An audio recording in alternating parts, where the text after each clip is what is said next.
갑자기 누군가의 한마디에 온 세상이 무너지는 기분을 느껴본 적이 있으신가요? 가슴이 쿵쾅거리고 온몸에 피가 역류하는 것 같은 그 순간 말입니다. 그런데 신기한 건 같은 자리에 있던 다른 사람은 아무렇지도 않게 넘어가더라는 점이죠. 같은 말, 같은 상황인데도 완전히 다른 두 가지 반응이 나타나는 이유는 뭘까요? 오늘은 바로 이 차이점에 대해 깊이 있게 들여다보며 치료사들만 아는 특별한 심리 기법을 공개해 드리겠습니다. 사실 대부분의 말다툼은 누가 옳고 그르냐의 문제가 아닙니다. 놀랍게도 그 안에는 서로의 에너지를 빼앗으려는 보이지 않는 싸움이 숨어 있어요. 지난주에 누군가가 여러분을 자극했던 순간을 떠올려 보세요. 아마 교묘하게 비꼬는 말이었을 수도 있고 여러분의 능력을 의심하는 말이었을 수도 있겠죠. 그때 느꼈던 그 강렬한 감정의 폭풍, 당장 반박하고 싶고 자신의 입장을 정당화하고 싶었던 그 충동 말입니다. 바로 그 순간이 상대방이 노린 것이었다는 사실을 깨닫게 되면 충격적일 겁니다. 늘 자극을 주는 사람들이 여러분을 공격하는 이유는 미워서가 아니라 스스로 채우지 못한 감정을 여러분에게서 얻으려 하기 때문이에요. 관심, 인정, 우월감 같은 것들 말이죠. 그래서 여러분이 흥분해서 대응하고 열심히 설명하고 반박할수록 그들은 마치 자신이 아직 영향력을 가지고 있다는 확신을 느낍니다. 자신을 지키려 한다고 생각하지만 실제로는 그들이 원하는 것을 정확히 제공하고 있는 거죠. 여러분의 날카로운 반박, 긴 설명, 자신의 가치를 증명하려는 모든 노력이 결국 그들에게는 연료가 됩니다. 마치 회사 회의에서 항상 트집을 잡는 동료를 생각해 보세요. 그 사람은 여러분이 반드시 반박할 것을 알면서도 계속 도발적인 말을 던지죠. 그런데 어느 날 여러분이 아무 대답도 하지 않는다면 어떨까요? 갑자기 그 사람의 말이 허공에서 맴돌며 김이 빠지게 될 겁니다. 게임은 상대방 없이는 성립되지 않으니까요. 이런 사람들은 여러분이 반응할 것을 확신하기 때문에 같은 방식을 반복해서 사용합니다. 늦은 밤에 보내는 업무 메시지, 농담으로 포장된 교묘한 모욕, 여러분을 변명하게 만드는 질문들 말이죠. 사실 그들은 답변 자체에는 관심이 없습니다. 오히려 여러분의 감정이 요동치는 그 순간을 즐기는 거죠. 그런데 정말 흥미로운 현상이 하나 있습니다. 이런 미끼에 전혀 물리지 않는 사람들을 만나보면 그들에게는 특별한 공통점이 있다는 걸 발견할 수 있어요. 상처 주는 말을 들어도 마치 빗소리처럼 흘려보내는 사람들 있죠.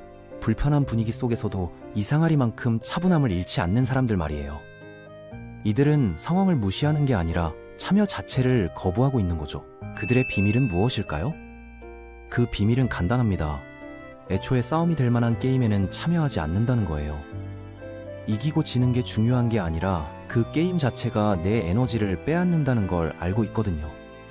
그렇다면 반응하는 것이 해답이 아니라면 도대체 무엇이 올바른 방법일까요? 대부분의 사람들이 반응하는 이유는 침묵이 곧 약함을 의미한다고 배워왔기 때문입니다. 자신을 변호하지 않으면 다른 사람들이 우리를 무시하게 될 거라고 생각하죠. 모욕을 그냥 넘기는 것은 사실상 그 말에 동의하는 것과 같다고 여기기도 합니다. 그래서 우리는 끊임없이 설명하고 논증하고 이해시키려고 애쓰는 거죠. 하지만 여기에 함정이 있습니다. 여러분을 오해하기로 마음먹은 사람과는 논리적인 대화가 불가능하다는 점입니다. 한번 생각해보세요. 자신이 옳다는 것을 증명하려다가 마음의 평화를 잃어버린 적이 몇 번이나 되나요? 그리고 그 중에서 실제로 승리했던 경우는 과연 몇 번이나 될까요? 감정이 격해진 상황에서는 상대방이 여러분의 말을 듣지 않습니다. 오히려 여러분의 감정적 반응을 보며 쾌감을 느끼죠. 더 많이 설명하려 할수록 상대방에게 더 큰 힘을 주게 됩니다. 여러분이 아무리 설명해도 오히려 그건 새로운 공격의 빌미가 되죠. 변명하려 할수록 더 많은 오해가 쌓이고 방어하려 할수록 상대는 더 깊이 파고듭니다. 자신의 입장을 굳건히 지키고 있다고 생각하지만 실제로는 자신의 약점이 표시된 지도를 상대방에게 건네주는 셈입니다. 더욱 안타까운 점은 여러분을 가장 화나게 만드는 사람들이 대개 여러분을 잘 아는 사람들이라는 사실이죠. 어떤 버튼을 눌러야 할지, 무엇을 두려워하는지, 어떤 표현이 가장 마음을 아프게 하는지 정확히 알고 있습니다. 괜히 마음을 뒤흔드는 말을 툭 던지는 사람들 있죠. 겉으로는 걱정처럼 들리지만 듣고 나면 괜히 마음이 불편해지는 말들 말이에요. 그런 사람들은 사실 말보다 감정을 건드리고 싶어 합니다. 왜냐면 그 순간 여러분이 흔들리면 자신이 여전히 영향력을 가진 것처럼 느껴지거든요. 그렇다면 차갑게 굴거나 관계를 단절하지 않으면서도 자신을 보호할 수 있는 방법은 없을까요? 그래서 여기서 중요한 포인트가 하나 있습니다. 바로 흥미롭지 않은 사람이 되는 연습이에요. 많은 분들이 거리두기를 벽을 세우는 일로 오해하지만 진짜 핵심은 반응하지 않는 연습에 있습니다. 그래서 마음의 문을 닫거나 사람들과 완전히 단절하려는 경우가 많죠. 하지만 그건 오히려 또 다른 형태의 반응이에요. 누군가의 행동에 여전히 마음을 내어주고 있다는 뜻이니까요. 진정한 힘은 얼마나 멀리 도망치느냐가 아니라 어떤 상황에서도 마음의 중심을 잃지 않는 데 있습니다. 중요한 것은 다른 사람의 혼란스러운 에너지가 여러분에게 얼마나 영향을 미치느냐 하는 점이죠. 마치 와이파이처럼 생각해보세요. 상대방이 여러분의 주파수에 접속할 수 없다면 여러분의 에너지를 고갈시킬 수도 없는 거예요. 이런 상황을 상상해 보시겠어요? 누군가가 반응을 기대하며 모욕적인 말을 던집니다. 하지만 여러분은 자신을 변호하거나 맞받아치는 대신 완전히 중립적이고 담담한 태도로 네, 알겠습니다 라고만 답하는 거죠. 때로는 그저 그렇군요 정도의 간단한 대답으로 끝내기도 하고요. 이 순간 무슨 일이 벌어질까요? 여러분은 그들이 원하는 감정적 충격을 주기를 거부한 셈입니다. 반격하지 않았으니 그들도 피해자 행세를 할 수 없고 변명하지 않았으니 반박할 거리도 없어지죠. 여러분은 그 자리에 있되 반응하지 않았고 보이되 참여하지 않았습니다. 이것은 수동적인 태도가 아니라 에너지를 선택적으로 사용하는 지혜로운 방법이에요. 그런 패턴의 반응을 멈추면 신기한 일이 일어납니다. 여러분에게서 에너지를 얻던 사람들은 더 이상 그 힘을 느끼지 못하죠. 그리고 결국 스스로 흥미를 잃게 됩니다. 예전에는 단 한마디로 여러분을 화나게 만들 수 있었던 사람이 이제는 더욱 열심히 노력해야 합니다. 그래서 더 큰 반응을 이끌어내려고 상황을 악화시키기도 하죠. 하지만 그것마저 효과가 없을 때 변화가 일어납니다. 그들은 지루해하기 시작하고 결국 다른 곳으로 관심을 돌리게 되죠. 결국 그들은 더 쉽게 반응해주는 사람을 찾아갑니다.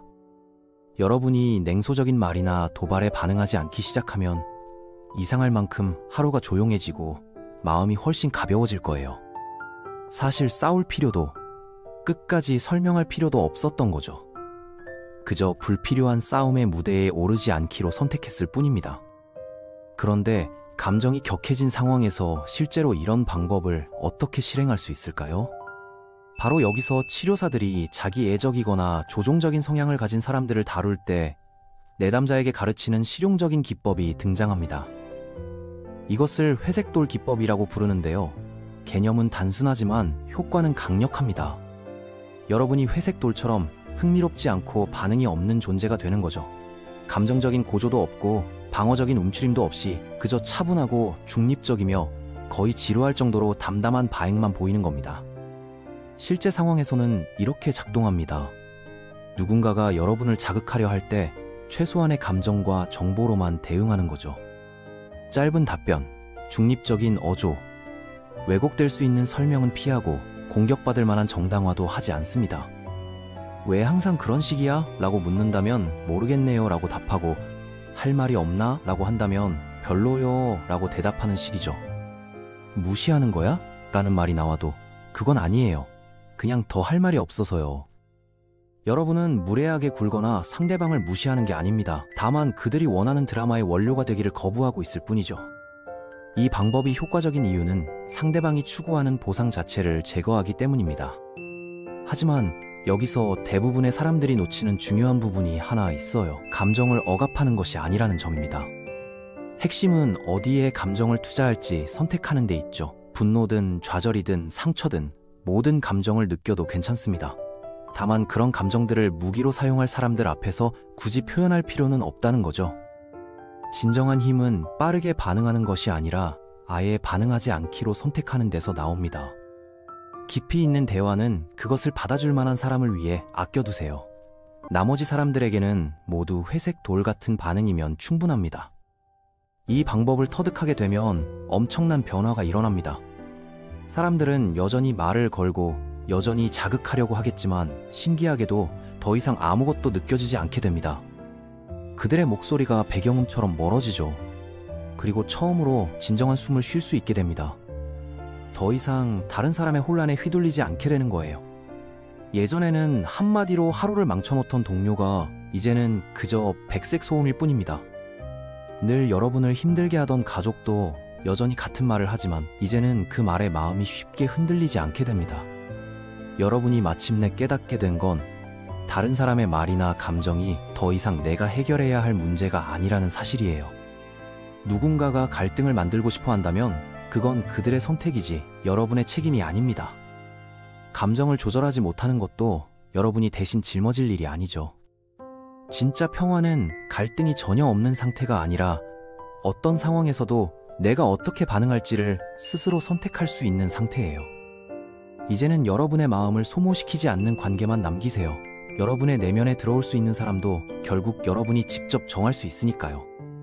진짜 강한 반응은 사실 아무 반응도 하지 않는 겁니다. 그리고 그 안에는 아무도 예상하지 못한 반전이 있습니다. 감정에 휘둘리지 않게 되는 순간 여러분은 오히려 어떤 상황에서도 흔들리지 않는 사람이 됩니다. 불필요한 감정 싸움에 휘말리지 않고 끝없는 변명이나 논쟁에 에너지를 낭비하지 않는 사람은 점점 더 자신이 원하는 방향으로 삶을 움직일 수 있게 되죠. 다른 사람들이 반응의 악순환 속에서 지쳐갈 때 여러분은 조용히 진짜 가치를 만들어가고 있을 겁니다. 여러분은 점점 단단해지고 쉽게 흔들리지 않는 사람이 됩니다. 그리고 그 고요함 속에서 어떤 논쟁으로도 얻을 수 없는 깊은 평화를 발견하게 되죠. 게임을 멈추면 게임은 그 자리에서 끝납니다. 문제는 여러분이 아니라 더 이상 반응해주지 않은 그들에게 있는 거예요. 다음번에 누군가가 여러분을 흔들려 한다면 누구에게도 반응할 의무가 없다는 사실을 기억하세요. 단단히 서서 조용히 중심을 지키세요. 그리고 침착함을 여러분의 기본값으로 만드세요. 자극에 흔들리지 않는다는 건 세상을 외면한다는 뜻이 아닙니다. 그저 더 이상 불필요한 싸움에 나의 마음을 쓰지 않겠다는 선택이죠. 그리고 그 조용한 결심 안에서 비로소 진짜 자유가 시작됩니다.